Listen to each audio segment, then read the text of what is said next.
పెదనాన్న rebel star Krishnamraju సపోర్ట్తో హీరోగా పరిచయమైన ప్రభాస్ తనకంటూ ప్రత్యేకమైన గుర్తింపు తెచ్చుకోవడానికి టాలీవుడ్ స్టార్ హీరోల్లో ఒకరిగా రాణించడానికి ఎక్కువ టైం తీసుకోలేదు. తన ఇమేజ్కు తగ్గట్టుగా సరైన ప్రాజెక్ట్ సెట్ చేసుకుంటూ కెరీర్ను బిల్డ్ చేసుకుంటూ వచ్చారు. బాహుబలి సినిమాతో నేషనల్ వైడ్గా భారీ మార్కెట్ను సంపాదించుకొని పాన్ ఇండియా స్టార్గా మారిపోయారు. బాహుబలి సిరీస్ తర్వాత ప్రభాస్ తన కెరీర్ను పర్ఫెక్ట్గా ప్లాన్ చేసుకున్నారనే చెప్పాలి. ఒకదానితో ఒకటి సంబంధం లేకుండా కథలను ఎంపిక చేసుకుంటూ వచ్చారు.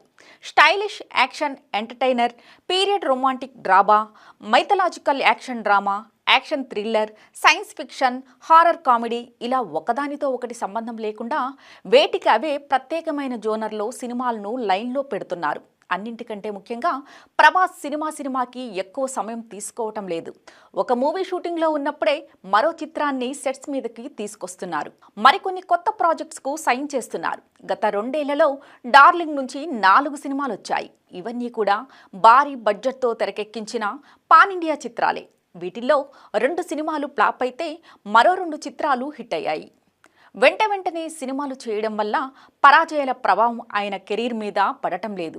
ఈ ప్లానింగ్ విషయంలోనే మిగతా స్టార్ హీరోలు వెనకబడిపోతున్నారు.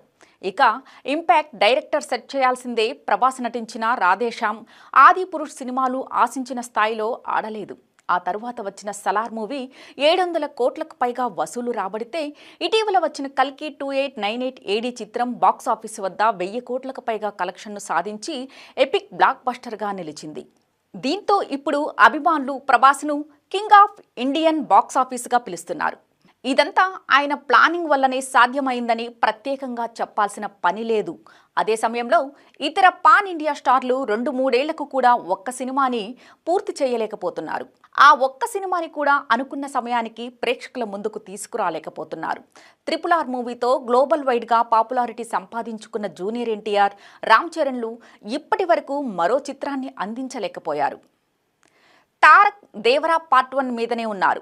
చెర్రీ ఇంకా గేమ్ చేంజర్ ప్లానుల్లో ఉన్నారు. అలానే పుష్ప ది రైజ్తో పాన్ ఇండియా స్టార్డమ్ అందుకున్న అల్లు అర్జున్ అప్పటి నుంచి పుష్ప 2 కోసమే వర్క్ చేస్తున్నారు. అదే సమయంలో ప్రభాస్ నుంచి ఎన్ని సినిమాలు వచ్చాయో మనం చూసాం. ఆల్రెడీ మారుతి దర్శకత్వంలో ది రాజా సాబ్ చిత్రం కొంత భాగం షూటింగ్ జరుపుకుంటుంది. అక్టోబర్లో హను రాఘవపూడితో పౌజీ, డిసెంబర్లో సందీప్ రెడ్డి వంగా డైరెక్షన్లో స్పిరిట్ సినిమాలను స్టార్ట్ చేయాలని చూస్తున్నారు. వీటితో పాటుగా సలార్ 2, కల్కి 2 చిత్రాలు కూడా ఉన్నాయి. ఇలా ప్రభాస్ సైలెంట్గా జెట్ స్పిన్తో సినిమాలు చేస్తున్నారు. రానున్న రోజుల్లో మిగతా స్టార్ట్స్ కూడా అదే స్పీడ్ అందుకుంటారేమో చూడాలి.